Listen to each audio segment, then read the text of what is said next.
From Fireside Yankees, and in today's video we've got a lot to talk about. The New York Yankees kick off their first three-game set of the season with the Toronto Blue Jays. It is their first AL East series at home. They will play a three-game set starting tonight at 7 o'clock. They'll play again tomorrow afternoon at 1:30 at 1:05, and they'll play on Sunday at 1:35. It's an important three-game set. They're playing an AL East team in the Blue Jays that have kind of scuffled. They're losers of their last five. The Yankees came off of a series loss to the Cleveland Guardians, but have played better baseball over the last week or so. Again, there's a lot to talk about here. We're going to go over this series. We're going to talk a little bit about the farm system, and we're going to take a look at some of their top performers and talk a little bit about some guys who need to get the ball rolling, whether it's Cody Bellinger, whether it's Carlos Carrasco, so on and so forth. All this and more right here on Fireside Yankees.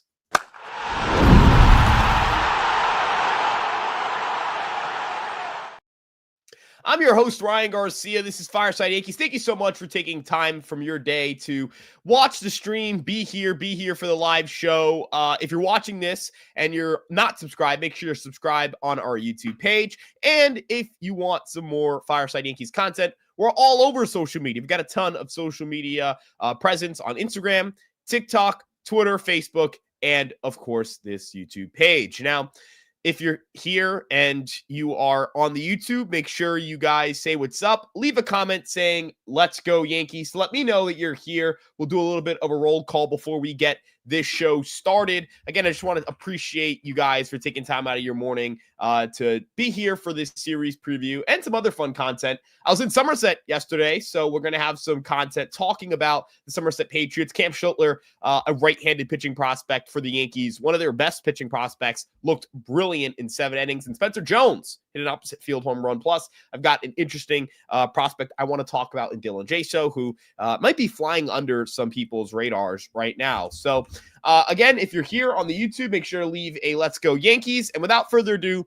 let's get started talking about this series. Now, going in game one is Carlos Carrasco and Jose Barrios. Carlos Carrasco has struggled for the New York Yankees this year. He is not off to a great start, but neither is Jose Barrios, who has also struggled, but with the Toronto Blue Jays. If you look at the Toronto Blue Jays and you look at their pitching staff has been one of the best in baseball, despite Barrios' struggles, but they have a bit of a weakness and kind of have their bugaboos against left-handed hitting. So, there's a lot to talk about on that front and whether the Yankees will have an advantage because of that or not.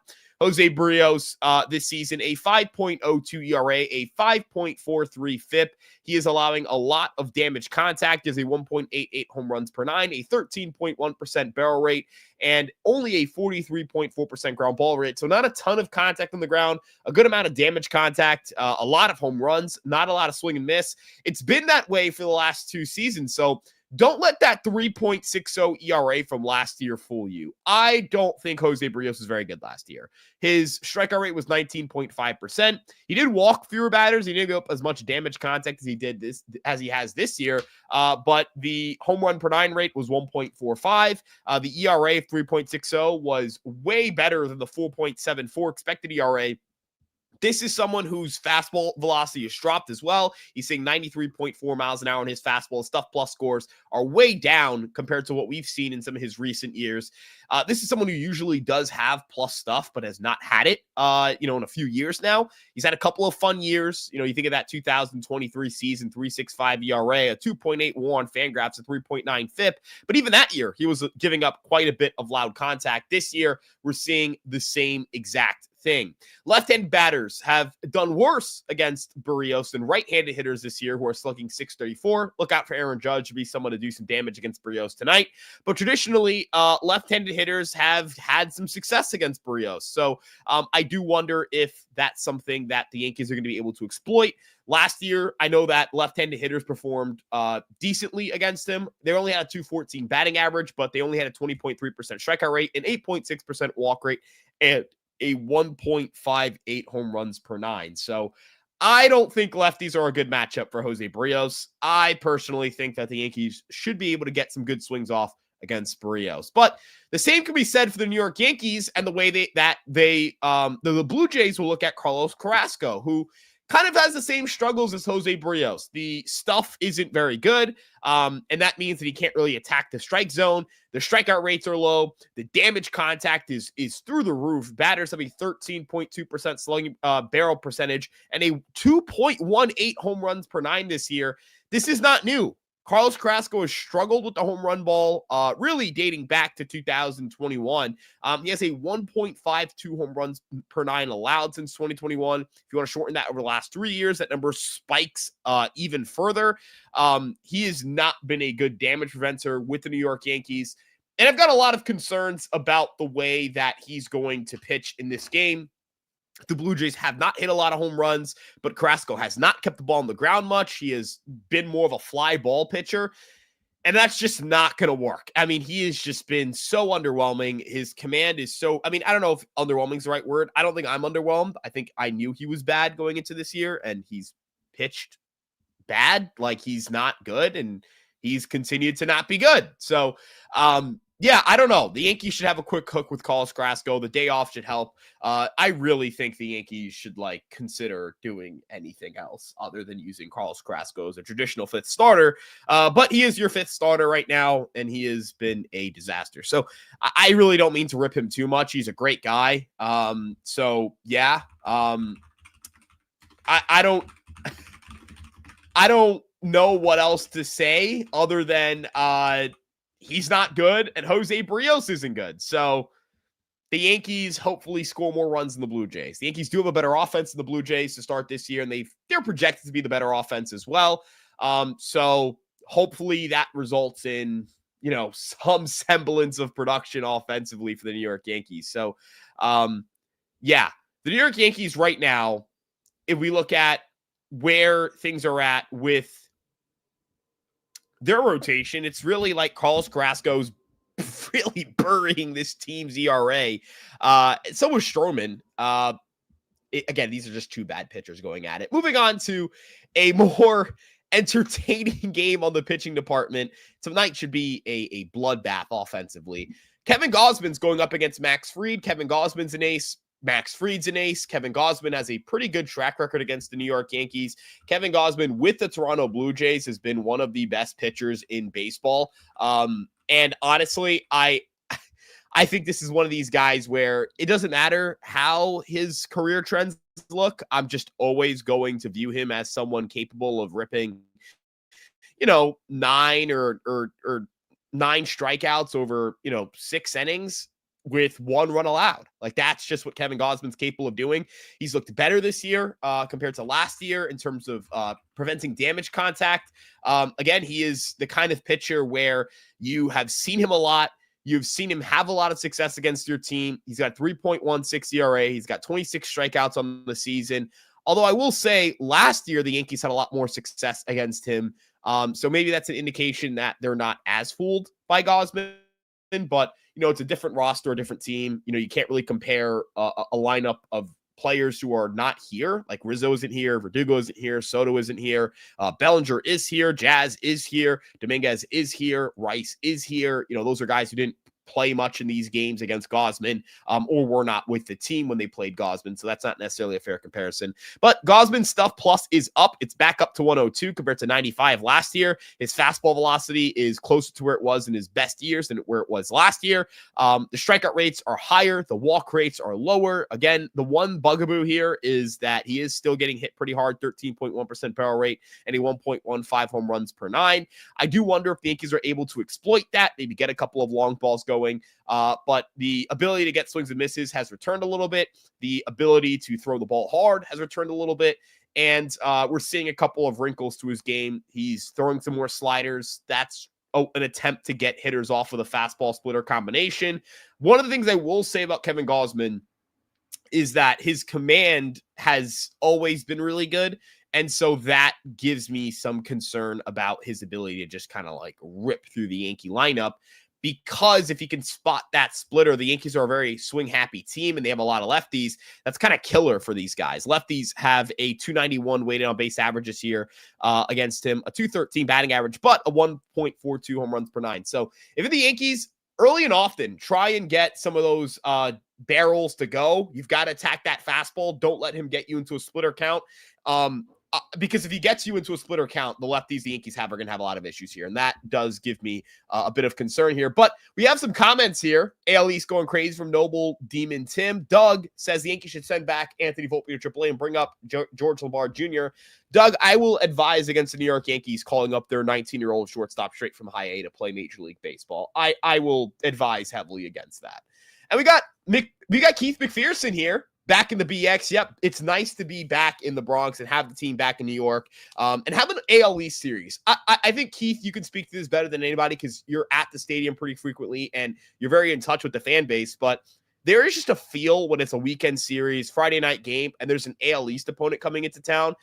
It's just fun baseball. It's always the kind of baseball where the crowd gets going. There's a little more oomph to it. There's a little more, I guess, animosity. Like I feel a little more like, yeah, I want to beat this team really badly. Not to say that I don't feel anything when the Yankees win a game against a team that isn't an AL East opponent, and we've got some lawnmowers going, which is just perfect timing.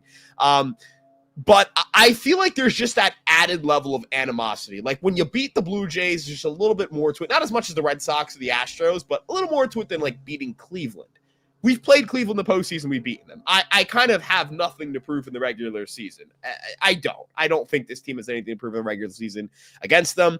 But you've got some games that really matter for the standings. If you beat up on the Blue Jays here, let's say you take 2 of 3 and you're 17-11 and they're, 13-15, not that you've put them away, but man, they're going to leave New York like we just lost 5 straight and we dropped 2 of 3 in New York and we were bad last year. Like the momentum for the Blue Jays, it kind of dies down after a fast start. So this is an important series for the Yankees to kind of put the Blue Jays on the back foot here and not kill them. You can't end a team season in April if they're 2 games below 500 or even 3 games below 500. Let's say you sweep them. Their season still ain't over. But you can definitely set the tone as to who the top team in the AL East is by beating AL East teams. They took 3 of 4 against the Rays. I thought they dominated the Rays. I thought they were clearly the better team. And I think that going into this game, can they prove, or going into this series, they might be able to prove, hey, we're still better than the Blue Jays. All those additions, they mean nothing. So there's that. Looking at the matchup for Max Fried here against the Blue Jays do not hit the home run ball. They have not been able to hit the home run ball. They have 13 home runs in the season, a 95 WRC plus. That ranks 21st in terms of WRC plus, second worst in terms of home runs. They do make a lot of contact. Their 19.3% strikeout rate is the 4th lowest in Major League Baseball. So they do make contact, and their on-base percentage of .314 isn't abysmal. It's tied for 14th. It's basically middle of the pack. And defensively, they're very good. The Blue Jays play elite-level defense. They've been one of the best defensive teams in baseball, really over the last few years. So this team can play great defense. They pitch well. They put the ball in play a lot, and they don't hit a lot of home runs. This is a team that plays very similar to the Cleveland team you just played that, quite honestly, you should have beaten. Cleveland played like shit in that series, and pardon my French, but they played like crap. They were terrible in that series. They should have taken 2 out of 3. But shoulda, coulda, woulda. They didn't take 2 out of 3. Not going to sit here and harp over that. But, the Yankees are a better scoring team than the Blue Jays are. They just are. Like, the Blue Jays have 88 runs in 25 games. The Yankees should be able to put up runs on them, and the Yankees should be able to hold them down. Max Fried should be able to deliver a strong start here. Now, if you look at their splits against lefties and righties, you can do that on Fangraphs versus lefties and versus righties. The Blue Jays do perform a lot better versus left-handed pitching. They have a 140 WRC plus against lefties. Again, not a lot of slug. It's a lot of BABIP and OBP, and it's 4 home runs against lefties, which is still towards the bottom half of the league. But they work a lot of walks, and they've been able to put the ball in play a good bit. So, I don't know if that's BABIP or if that's just, they see lefties well. So that's my one concern with Fried. Like, he does elicit a lot of contact, and the Blue Jays have seemingly done well with getting contact to fall. But against righties, they are abysmal. I mean, the Blue Jays have just a brutal offense against right-handed pitching. They're slugging 326 against righties. So load up on righties in this series, I guess. If you're a pitcher, that's kind of big for Clark Schmidt, who's pitching on Sunday against Chris Basset. Would love a podcast pinstripe territory. I have been on Derek's show a few times. I will definitely reach out to Derek and see if he wants to do anything, but I have been on their show a few times. Derek's great. He's awesome. They've got a good show going on over there. So, there are some episodes I've been on if you want to check those out. Buckaroo Jets, we need to win tonight. I need to see consistent at-bats by the whole team tonight. They don't need to win tonight. Like, it's the Carlos Carrasco start, and I kind of hate to be that guy, but if you lose the game that your worst pitcher pitches in, it's kind of the expected outcome. Like, yeah. But I do think they need to win the series. And need is I'm still want to put a light emphasis on the word need here. When you say you need to win a game, there are levels to it. You need to win. It's August. You're playing like the Red Sox. You guys are in a deadlock for the AL East. They're 2 games up on you. Final game of the series. You guys are split 1-1. If you win that game, you go 1 game back. If you lose that game, you go 3 games back in late August. That can be a division decider right there. You need to win that game. April 25th, 2025 season. You're up 2 games in the AL, or a game and a half in the AL East, 2 games in a loss column. You're playing the Blue Jays. You can lose the first game and still walk away with a good series. So I wouldn't want to say you need to win this game. I'd say it kind of, and I hate to say need, you want to win tomorrow because you have Max Fried going. You want to win one of either Sunday or Friday. The Fried game is kind of a big one because the Fried game is the one you want to be able to put in the bag. And the Yankees, for the most part, have been able to put Max Fried starts in the bag and say, all right, bank it, that's a win. But, your Carrasco starts have not been the bankable ones. If you look at your Carlos Carrasco starts, and this is kind of where the Yankees have kind of been a Jekyll and Hyde team. His start against, he didn't make a start against Milwaukee. He pitched against Milwaukee. They won that game. He pitched in relief. They won his start against Arizona. They lost his start against Detroit. They won his start against Kansas City. They lost his start against the Rays. So they're 2-2 in Carlos Carrasco starts, which I think is actually pretty good considering he's been abysmal in these starts. In his 4 starts, is a 5.79 ERA, and his only start not allowing 3 or more runs, having an ERA of 5 or higher in those starts, came against Kansas City, which they didn't win that game. Technically, Carrasco put them in position, quote unquote, to win that game against the Rays, but he allowed 4 runs in 4 innings. He was just not good. He put so much pressure on that bullpen. So again, I don't want to say needs to win. That's what I want to clarify. I don't think that's a need to win game tonight. You just would like to win it. You'd go 3-2 in Carlos Carrasco starts. That's a win. That's a win. But 2-3 seems a little more like what you would expect based on the back of the baseball card this year and the last few years. Volpe will be better at home. The Yankees will be behind him. Hate to see how many have quit on the kid by April 23rd. I agree. I mean, the guy's been a productive major league shortstop, and we're sitting here pretending like the guy's the worst player ever. He is a defense-first shortstop. A defense-first shortstop. And if a defense-first shortstop can't be a good player, we're not talking about the same sport. A defense-first shortstop has been a good player for as long as baseball has been a sport. That's just how I view it. That's just how I view it. So I don't think the Yankees are in a position where they need off Anthony Volpe. They need to rush someone like they need to rush someone like George Lombard Jr. Oh, the season's over for Volpe, et cetera, et cetera. He's a brilliant defensive player. He's a good base runner. If he gives you a 90 OPS plus, he'll give you a 4-WAR year. He gave you a 3-WAR year, and he was a 86 OPS plus, I think, player. I think we're sitting here and we're pretending as if the Yankees have a bum at shortstop, and I really don't see how you can draw that conclusion. I really don't. You think Rice stays good? You think if Rice stays good, he'll be an all-star?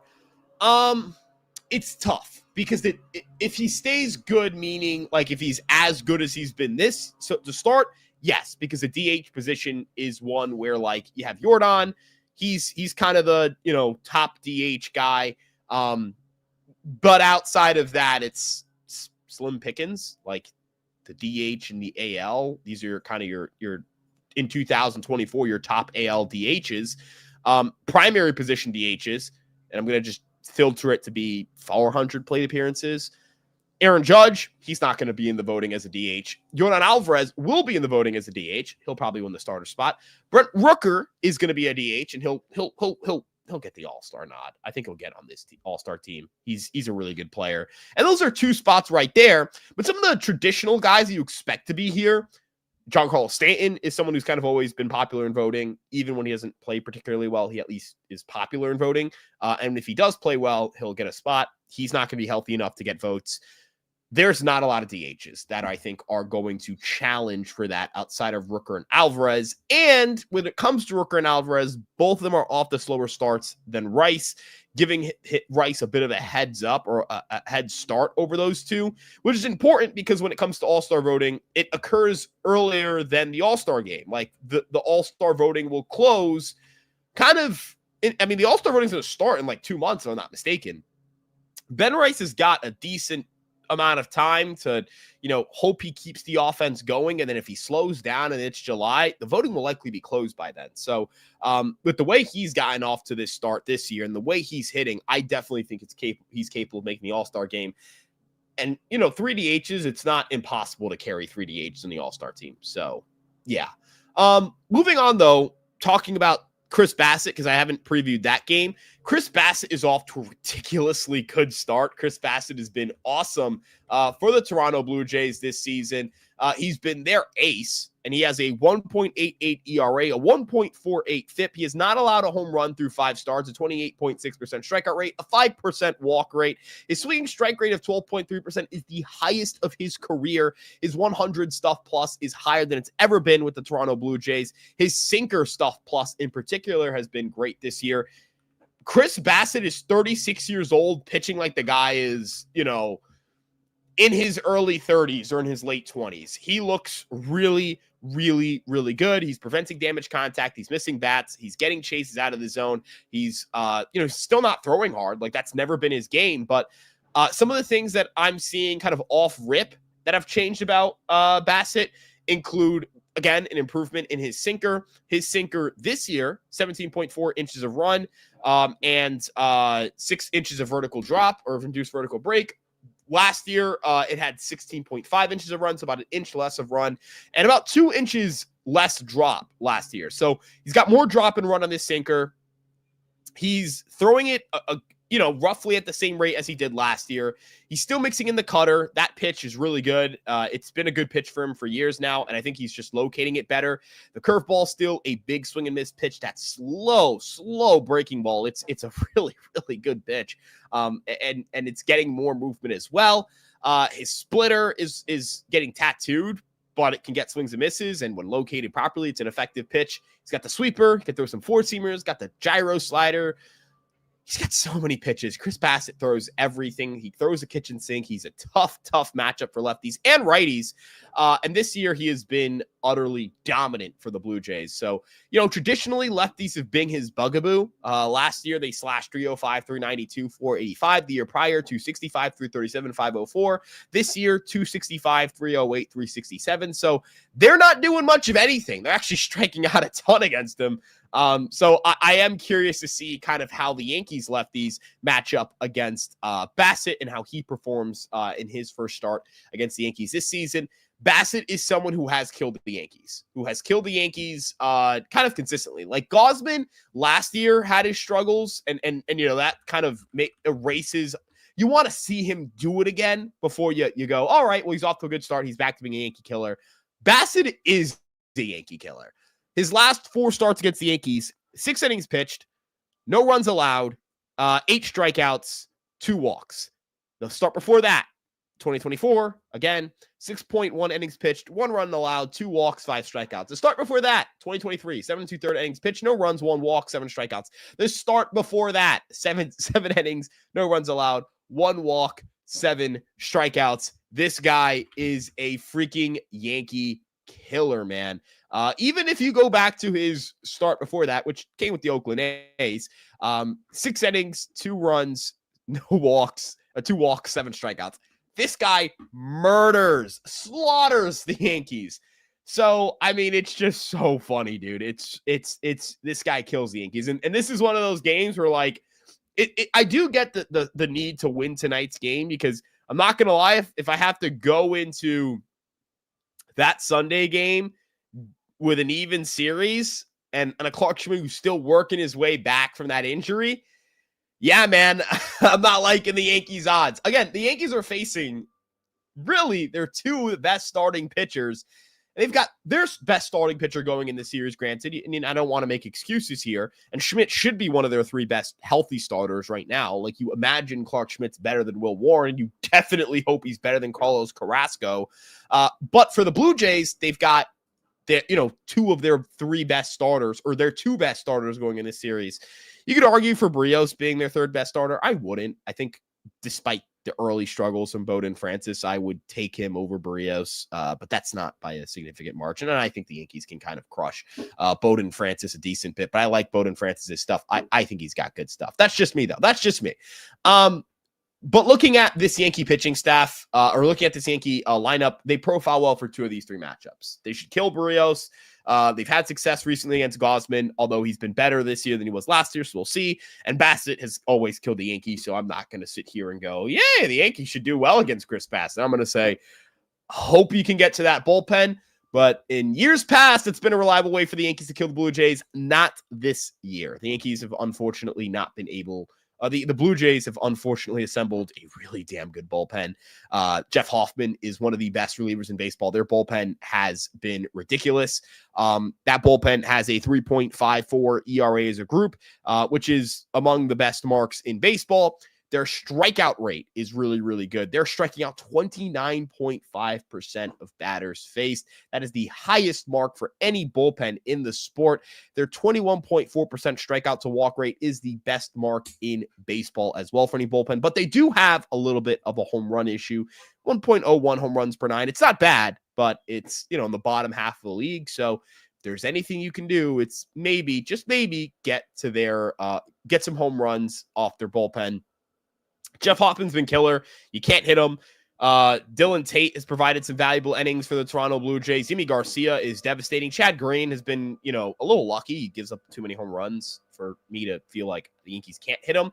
Brendan Little is someone who I honestly think is going to give the Yankees a decent amount of fits because he is a lefty who strikes people out at a really freakishly high clip right now and keeps the ball on the ground. He does give up some barrels, but not really concerned about that if I'm the Blue Jays. They do have just a really, really good three-man group in those three, although the rest of that bullpen is a little bit underwhelming. Mason Flaherty's been pretty good. He can miss some bats, but short sample size. And Yariel Rodriguez, he's more of their bulk guy, and he doesn't really move me as a reliever. So Hoffman, Garcia, Little, those are the three guys that if they can bring those three in the game, they've got the game basically won, it feels like. So, yeah. You should pull up David Fry's DH number first half. Wasn't he an all-star? That's what Rice might have to have or similar to. That is a really good point. David Fry is a good comparison here because David Fry was someone who came out of the gates last year firing. Now, the shape in which he generated offense is a lot different than Ben Rice. Ben Rice is more game pop, but I don't think we're making a comparison of the better player. More so just, where he's at as a player. So David Fry had a 143 WRC plus last year at the All-Star break. We'll say through July or through June, because through June's probably more accurate. He had a 168 WRC plus, 8 home runs in 62 games played. He pulls everything in the air. That's his shtick. It doesn't have as much raw pop as Ben Rice, but I would say the contact tool is a little bit better. And I'd argue the plate discipline is basically on par. Like, these two guys have very similar plate discipline. So David Fry, that's a good comp. I like that comparison. I do think David Fry and Ben Rice, that's like a good, guy who just comes out of nowhere and starts slugging as a DH. Although Ben Rice, again, like, better prospect than David Fry too. That's the other thing. Ben Rice has kind of been liked by the Yankees for a bit. So I don't want to make sweeping comparisons here, but I think it's a good comparison in terms of like production and being a DH as well. So looking at where things stand, again, the Yankees, they're going to play the Blue Jays in their first series against the Blue Jays. They're going to get them at home. Now, I did want to talk a little bit about the farm system, but before we do that, if you guys are tuning in here on Twitter or YouTube, make sure you like, subscribe, turn on the notification bell, share with a friend, and of course, check out our other social media pages as well. We got an Instagram, a TikTok, a Facebook, and the 2 pages here as well. And you can follow me at Ryan Garcia ESM. We're going to be dropping our polling for the Aspen Vodka Player of the Week today. And we also have the custom-made cocktail for our reigning Aspen Vodka Player of the Week. It's something where, whatchamacallit, it's something where I really like that we get to incorporate this stuff on the baseball side, thanks to our sponsor, Aspen Vodka. But I think you guys are going to like the content that comes out of it. I also like just polling. I'm a big, I just like knowing what fans think. And, if you are someone who is over the age of 21, drink responsibly, of course, and only purchase alcohol if you're only over the age of 21. Make these drinks that we're making, because if you do, we will repost it on our Instagram story. So, just throwing a quick plug in there for Aspen Vodka Player of the Week, because last week was Ben Rice. We're making a custom cocktail for him. And that video should come out at some point today. And we're going to drop the polling for this upcoming week's Aspen Vodka Player of the Week. So make sure you stay tuned on the Twitter and Instagram, where we will conduct the voting. Moving on, though, let's do a quick farm report here. Griffin Herring was excellent in single A for the Tampa Tarpons. He had 7 innings of shutout baseball, 3 walks, 6 strikeouts. He is really, really, really damn impressive. He has been arguably the best pitcher in single A this year to start the year. So far, Griffin Herring, among single A qualified pitchers, has the 3rd most strikeouts at 28. His strikeout percentage of 29.8% is the 12th highest, and his 0.39 ERA is the best mark at that level. His 19.1% strikeout to walk percentage is pretty strong as well. Doesn't give up hard contact, has a really good changeup, good slider. His fastball isn't thrown very hard, but he locates it really well. Keeps the ball on the ground a good bit. Gets a ton of whiffs. His swinging strike percentage of 14.7% is in the top 10. He's 22. He's someone who I expect to move up to high A once the Yankees get some leeway to move up. He's 21. He's in his age 22 season. He'll turn 22 in just a couple of weeks. Carlos LaGrange fired 5 innings of 1-run baseball for the Hudson Valley Renegades. He struck out 38.1% of batters faced, struck out 8. He only walked 2. He only has 5 walks in the season, which is an 8.6% walk rate. That isn't high, though. And his strike percentage has been pretty good. So he's throwing a good amount of strikes. He's getting a lot of whiffs in the zone. His strike percentage, he has 156 strikes out of 231 pitches thrown. He has a 67.5% strike percentage. He hit 102 miles per hour on the radar gun in his spring breakout game. Again, his stuff is just absolutely wicked. He's someone who I think could move up to Double-A relatively quickly. Only 21 years old, won't turn 22 until a month from now. So if he gets up to Double-A, he's someone who I think is Rule 5 eligible next year. So, if he gets up to Double-A and pitches well, he becomes a major league option for 2026, late 2026 and early 2027. And the guy who I wanted to, I think is honestly the star of the show pitching wise this week, it was Cam Schlittler. Cam Schlittler, I got to see him live yesterday in Somerset. I was credentialed for that game. I had an article came out this morning. I'm tweeting it out in a few or after the stream. He fired 7 innings, 2 hits, 1 walk, 9 strikeouts, no runs allowed. I mean, he was brilliant. He topped that at 98 miles an hour, sat at 95. We saw some cutters, some sweepers, some curveballs. His stuff was brilliant. He racked up 16 whiffs. I believe that was the most for any pitcher at the Double-A level yesterday. And he now has a 1.23 ERA with 24 strikeouts and 22 innings pitched. He has struck out 29.3% of batters faced this season with a 6.1% walk rate and a 51% ground ball rate. And dating back to last year, if you look at his numbers since being promoted to Double-A, he has a 3.15 ERA, a 3.03 FIP, a 29.3% strikeout rate, a 7.9% walk rate, and a 0.66 home runs per 9. He is someone who's got mid-90s fastball velocity. He's 6'6". He gets tons of movement on a sweeper. He's got a really good curveball. I've been really impressed with his ability to command the cutter up and in. I was also impressed with his sequencing. He sequenced extremely well. This is someone who could paint the the cutter inside, but he also went fastballs outer half to freeze hitters when he could, breaking balls down and away on 2 strikes, aggressive there. He just did a really good job, I thought, of throwing the ball well. And honestly, I was just so impressed. I really was thoroughly impressed with his performance. And I think he's someone who could be a major league starter for the Yankees this year. Matt Blake spoke to Gary Phillips of the New York Daily News. Gary Phillips did an article on this topic. You should totally check it out. And he talked about how Cam Schlittler could be a second half option for the Yankees at the major league level. He's still got to do some work. He's still got to get to AAA, but fastball's good, slider's good, curveball's good, cutter's good. Command is getting there. His strike percentage is in the 81st percentile of AA pitchers over the past 2 seasons. So I'm really encouraged by that as well, because command has kind of been a bit of a bugaboo for Schlittler in recent years. And Spencer Jones has had a big week as well. He had a home run in yesterday's contest, which I also got to see. It was an absolute bomb to left field. Really impressed there. Over the last few weeks, he's been tearing the cover off the ball, dating back to the start of the series in Altoona against the Altoona Curve.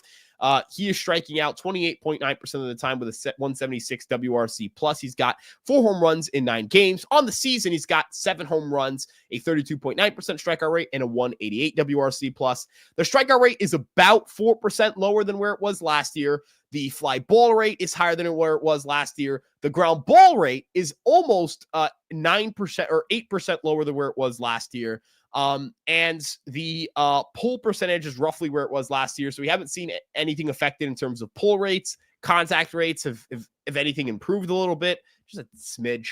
The walk rate is way up, but the home run damage is truly something to witness. He's hitting a ton of home runs. He's got 7 already on the season. It took him until June 25th to hit his 7th home run last year. And I believe, and I could be mistaken because this could have changed during the game yesterday, I believe that Spencer Jones is tied for the lead in minor league baseball for home runs, and he is with 7. And if you look at qualified hitters, his 188 WRC plus is 21st. Among AA hitters, Spencer Jones, among qualified AA hitters, is top 10 in WRC plus. He is also the AA leader in home runs. In terms of run score, he's got 14. That's in the top 10 RBIs. He's got 12. Not a ton. I say not a ton. Not a ton relative to some of the other guys. He's got 20. You got Jack Caglione there, who's a monster. RBIs don't really matter, but, it's a fun stat, I guess. In terms of stolen bases, he's still swiping bags. He's got 4 on the year. And the big thing for me here is the damage contact. Spencer Jones has as a 365 isolated power and a 619 slugging percentage. Both of those marks are among the best in AA and in minor league baseball. Doing more damage on contact and getting, home runs in the air, that's where you want to be if you're Spencer Jones. He can maintain a ridiculously high home run per fly ball rate because he has ridiculous raw power. Like, he can hit the ball out really anywhere. And his ground ball percentage went from one of the highest in AA to one of the lower marks at that level. So that's really encouraging as well. Again, he's opened up his stance a little bit more. It's changed a bit. I can find when the change was observed. I'll have to look there, but I think he started toying around with it in this series in Altoona, which, again, 27.6% strikeout rate in his last 7 games, 4 home runs. I'll check the tape of that 2 home run game he had. But I mean, he's just looked really, really good as of late, and he's starting to get better. And I'm getting cautiously optimistic about what Spencer Jones could potentially be, and if he could potentially reclaim his status as a top 100 prospect. With that being said, what do we got here? Do you expect Jason Dominguez to heat up soon? And is this far from the player you expect him to be? I mean, he's played better baseball as of late. Jason Dominguez has a 110 WRC plus in the season, which is pretty good offensively, like, all things considered. And over his last few games, he's been hitting. I mean, he has a 127 WRC plus in his last 11 games. He's got a 263, 349, 421 slash line. The strikeouts have been a little bit higher than where you want it to be, but the walk rate's starting to come up a little bit. The chase rate's coming down. That's really good. You want to see fewer chases from Jason Dominguez.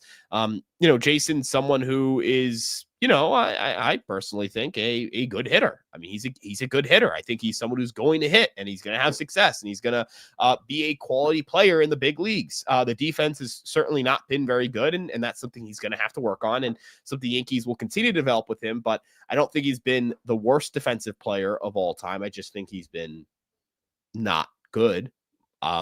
And the base running, I want him to be a little more productive on the base paths. I want him to run a little more aggressively. Look, you look at the first 49 games he's played in the big leagues. He got a 109 career WRC plus. He's got 9 stolen bases and 8 home runs. So you pace that out for a full 162. The WAR hasn't been great because the defensive value has been really bad. And he has to improve there. But if he hits 8 home runs in 48 games, what does that average out to over 150? That's 25 home runs. 25 home runs. 9 steals. Divide that, take that number, multiply it by 150, 28 steals. So 25 home run and 28 steal pace per game on a per game basis. A per plate appearance basis is a little more fair because he gets pulled from games early. I don't think that's something they're going to consistently do with him. But he's hitting a good amount of doubles. He's getting the ball in the air a good bit more now. We're seeing more damage contact. He's hitting the ball a little harder. Contact rates are gonna be what have to improve here. He's got to improve the contact rates. He's got to make a little more contact. But again, I think that's something that he can improve through time. And he's someone who has a really, really, really, I guess a really good track. I don't want to say good track record, but he has an extensive track record of being a slow starter. And yeah, I will look through some of the Savant stuff with you guys. I'll share my screen right now. We'll take a look here. Jason Dominguez, share tab. And we'll kind of just, nope, don't want that. We'll go with just this. Yeah, we'll go with this. And we'll remove this media asset right here so that you guys, nope, not that one. We'll remove this right here so you guys can get a better look. And if you don't mind, I'll just move down your comment.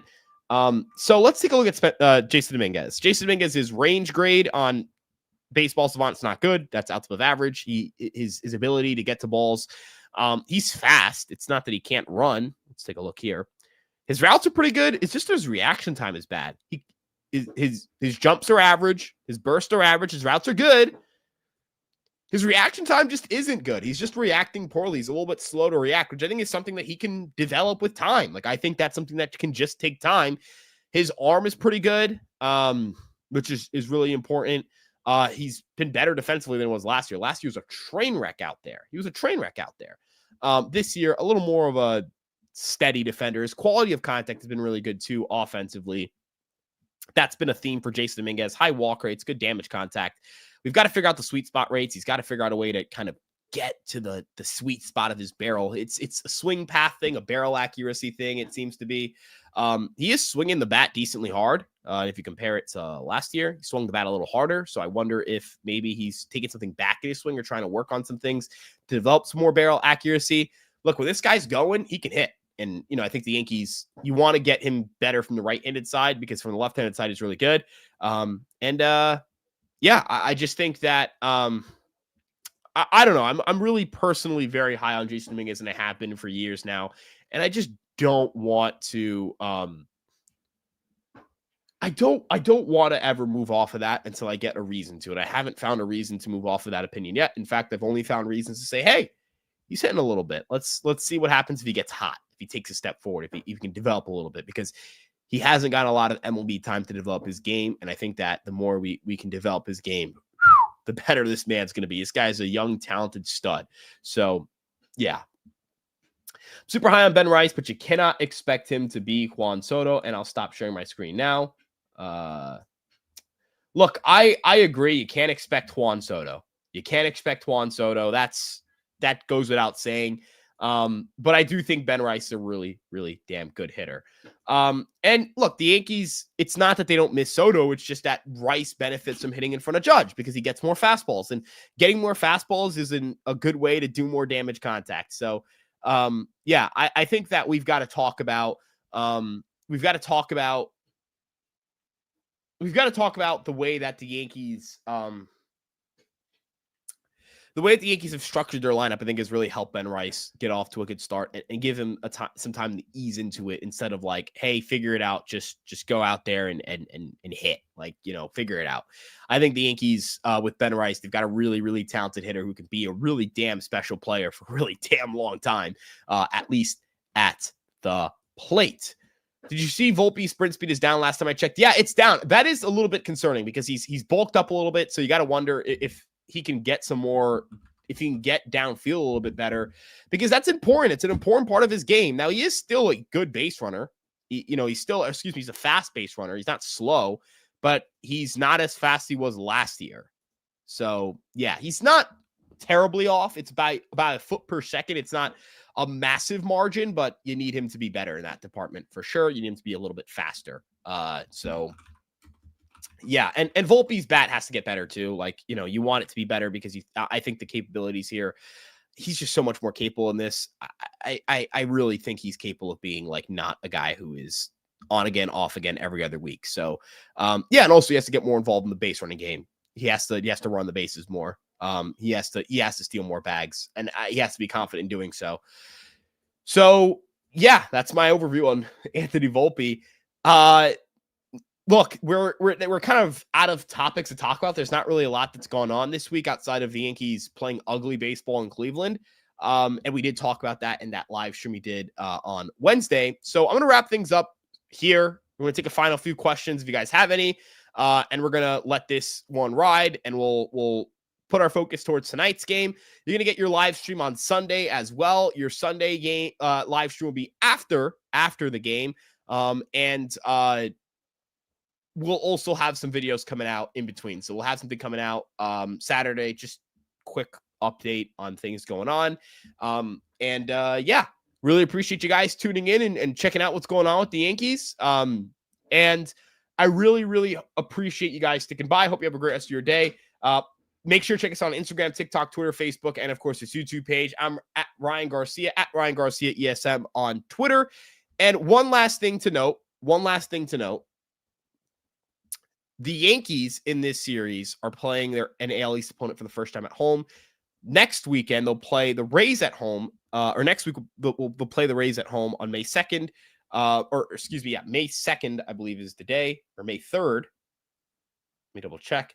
We will be at the stadium for one of these games. So just wanted to throw that one out there now that we will be at the stadium for one of these games. I think it's the Rays series. I'll double check right now. And so Sam and I will be there. If you are let me just I can't seem to find, I'm really bad at finding tickets or looking through my emails. Yeah, for May 3rd on Saturday at 5:05, we will be at the ballpark. So come on by if you guys are coming to the ball game. I'm sure Sam will post about it on the Instagram. If you're familiar with their Instagram page, you're familiar with Sam, which if you aren't, oh my God, like there's no shot you aren't. We'll be there. Make sure to say hi if you want to. We'll, be there doing some stuff, having some fun. So yeah, really just wanted to let you guys know we're going to be at the ballpark next weekend. So if you want to say what's up, I love saying what's up to you guys. I love talking ball. So that's why I do this for a job. So yeah, thank you again for tuning in. I'm Ryan from Fireside Yankees. Make sure to like, comment, subscribe, turn on notification bell, and check out our social media pages on Instagram, TikTok, Twitter, Facebook, and of course this YouTube page. Links to everything are in the description. Our website is empiresportsmedia.com. Check that out as well, and we'll see you guys in the next one. Peace out, everybody. Have a great rest of your day.